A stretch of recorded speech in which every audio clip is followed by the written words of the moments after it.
اعوذ باللہ من الشیطان الرجیم بسم اللہ الرحمن الرحیم۔ شروع کرتا ہوں اللہ کے نام سے جو بڑا مہربان اور نہایت رحم والا ہے۔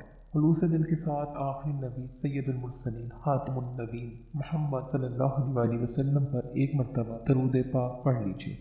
حضرت ابو طالب بھی اپنے کاروبار کے سلسلے میں اکثر شام آیا جایا کرتے تھے۔ جب حضرت محمد صلی اللہ علیہ وسلم 12 برس کے ہوئے تو حضرت ابو طالب کو ایک قافلے کے ہمراہ شام کے لیے تجارتی سفر پر روانہ ہونا پڑا۔ حضور علیہ الصلوۃ والسلام بھی آپ کے ساتھ جانا چاہتے تھے۔ یوں تو حضرت ابو طالب کو لمحہ بھر کے لیے بھی آپ سے جدائی گوارا نہ تھی، مگر اتنے طویل سفر کی ممکنہ تکلیفوں کی وجہ سے آپ پیارے بھتیجے کو ساتھ لے جانے پر آمادہ نہ تھے، مگر آپ صلی اللہ علیہ وسلم کے اصرار پر راضی ہو گئے۔ سفر کی منزلیں طے کرتے کرتے یہ تجارتی قافلہ شام کی سرحد پر بصرہ کے گاؤں کاربہ جا پہنچا۔ یہاں عیسائیوں کا ایک مشہور گرجا اور خانقاہ واقع تھا۔ گرجے کا نگراں اعلیٰ ایک عالم راہب بحیرہ تھا۔ راہب بحیرہ اپنا زیادہ وقت لوگوں سے الگ تھلگ رہ کر سوچ و بچار میں گزارتا تھا۔ وہ بہت کم گو اور زیرک عالم تھا اور کبھی کسی مسافر تاجر سے بات نہ کرتا تھا۔ تجارتی کارواں نے بحیرہ کی گرجے کے قریب ایک سایہ دار درخت کے نیچے پڑاؤ کیا۔ عرب تجارتی قافلے وہاں سے گزرتے ہوئے اکثر اسی جگہ پڑاؤ کیا کرتے تھے۔ جب ابو طالب والا قافلہ گرجے کے قریب اترا تو بحیرہ چھت پر بیٹھا انہیں بڑے غور سے تکنے لگا۔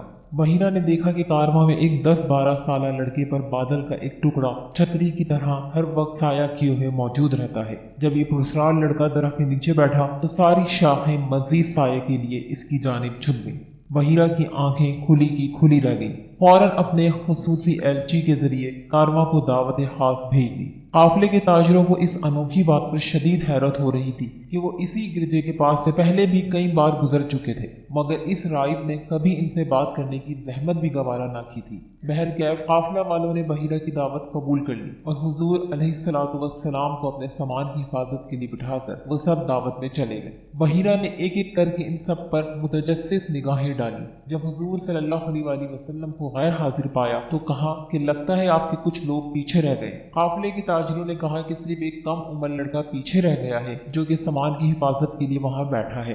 بحیرہ نے کہا اسے بھی لے آؤ۔ کھانے سے فارغ ہو کر لوگ ادھر ادھر ہونے لگے تو بحیرہ اٹھ کر آپ علیہ الصلوۃ والسلام کے پاس چلا آیا اور کہنے لگا، میاں صاحبزادے تجھے قسم ہے میں جو پوچھوں ٹھیک ٹھیک جواب دیتے جانا۔ بحیرہ کافی دیر سوالات کرتا رہا۔ بحیرہ کے متعدد سوال حضور صلی اللہ علیہ وسلم کی ذاتی زندگی سے متعلق تھے، جنہیں وہ اپنی مقدس کتاب کے عین مطابق پا کر بہت خوش اور بہت مطمئن ہوا۔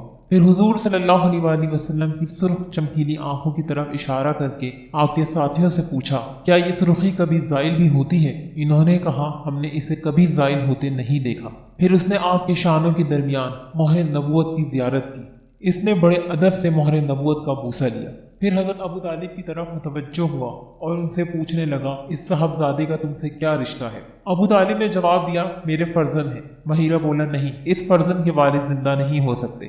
اس پر ابو طالب نے کہا، یہ میرے بھتیجے ہیں اور ان کے والد کا انتقال ہو چکا ہے۔ بحیرہ نہایت سنجیدگی سے کہنے لگا، ہماری کتابوں اور پرانی روایتوں کے حساب سے آپ فی الواقع سید المرسلین ہیں۔ آپ انہیں ساتھ لے کر شام کی طرف ایک قدم بھی نہ بڑھیں، کیونکہ وہاں فتنہ پرور یہودیوں کا غلبہ ہے۔ اگر کہیں ان یہودیوں کو بھی وہ سب باتیں معلوم ہو گئیں جو مجھے معلوم ہیں تو وہ آپ کے خلاف ضرور کوئی نہ کوئی خطرناک سازش کریں گے اور آپ کو نقصان پہنچائیں گے۔ اس لیے بہتری اسی میں ہے کہ آپ انہیں ساتھ لے کر یہاں سے فوراً مکہ واپس لوٹ جائیں۔ حضرت ابو طالب اس پر خاصے پریشان ہوئے تھے۔ بحیرہ کے مشورے کے بعد انہوں نے کیا کیا، اس کے بارے میں بھی 3 مختلف روایتیں موجود ہیں۔ ایک روایت ہے کہ شفیق چچا نے بصرہ میں اپنا سامان تجارت جلدی اونے پونے داموں فروخت کر دیا اور وہیں سے حضور صلی اللہ علیہ وسلم سمیت مکہ لوٹ آئے۔ دوسری روایت کے مطابق آپ نے بحیرہ کے گرجے والے مقام سے حضور صلی اللہ علیہ وسلم کو کسی کے ہمراہ واپس گھر بھجوا دیا اور خود تجارتی قافلے کے ہمراہ آگے نکل گئے۔ تیسری روایت یہ ہے کہ ابو طالب شام میں تجارتی کاموں سے جلدی فارغ ہو کر حضور صلی اللہ علیہ وسلم کو ساتھ لے کر مکہ لوٹ آئے۔ بہرکیف یہ حقیقت واضح ہے کہ بحیرہ راہب کی پیشن گوئی پر ابو طالب خاصے پریشان بھی ہوئے اور محتاط بھی ہو گئے، مگر حضور علیہ الصلوۃ والسلام نے اس سلسلے میں کسی گھبراہٹ یا پریشانی کا قطعی کوئی اظہار نہیں کیا۔ ادھر حضرت خدیجہ رضی اللہ تعالی عنہا نے حضور صلی اللہ علیہ وسلم کے محاسن اخلاق، آپ کی امانت، دیانت اور پاک بازی کی شہرت سن رکھی تھی۔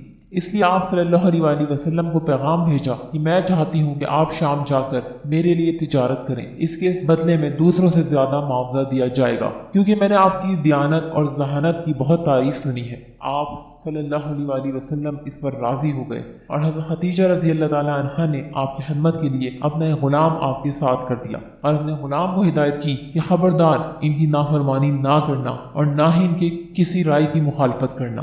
حضرت خدیجہ آپ صلی اللہ علیہ وسلم کے جانے کے بعد کافی دیر تک آپ صلی اللہ علیہ وسلم کے بارے میں سوچتی رہیں کہ کس قدر شیریں بیانی، اس عمر میں یہ حیا، ذہانت اور شیرینی، یہ نفست پسند نوجوان کس قدر سادہ اور فہیم ہے۔ گرجے کے سامنے والا پرانا درخت سوکھ چکا تھا، ارد گرد کا ماحول بھی بہت ویران دکھائی دیتا تھا، مگر حضور علیہ الصلوۃ والسلام کی تشریف لاتے ہی سما بالکل بدل گیا۔ سوکھا سڑا درخت پھر سے ہرا بھرا ہو گیا، گرد و پیش کے ماحول میں بھی سرسبزی اور شادابی چھانے لگی، یوں دکھائی دیتا تھا جیسے کسی اجڑے چمن میں بہار خزاں پر غالب آ رہی ہے۔ راہب نستورا اپنے گرجے کے بالا خانے میں بیٹھا یہ سب کچھ دیکھ رہا تھا۔ وہ ہکا بکا رہ گیا اور بھاگتا ہوا سیدھا حضور اکرم صلی اللہ علیہ وسلم کی خدمت میں حاضر ہوا، اور کبھی اپنی مقدس کتاب کو دیکھتا اور کبھی حضور صلی اللہ علیہ وسلم کی طرف دیکھتا اور بار بار کہتا جاتا، خدا کی قسم یہی وہ آخری زمان نبی ہیں جن کی بشارت ہماری مقدس کتابوں میں دی گئی ہے۔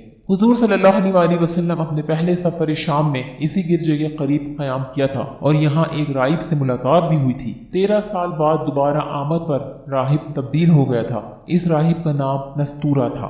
راہب نے جب حضور اکرم صلی اللہ علیہ وسلم کی زیارت کی تو حضور علیہ الصلوۃ والسلام کے اور قریب ہو گیا اور سر مبارک اور قدمین شریفین کو بوسہ دیا اور کہا، میں آپ پر ایمان لے آیا ہوں اور میں گواہی دیتا ہوں کہ آپ وہی ہیں جن کا ذکر اللہ تعالیٰ نے تورات میں کیا ہے۔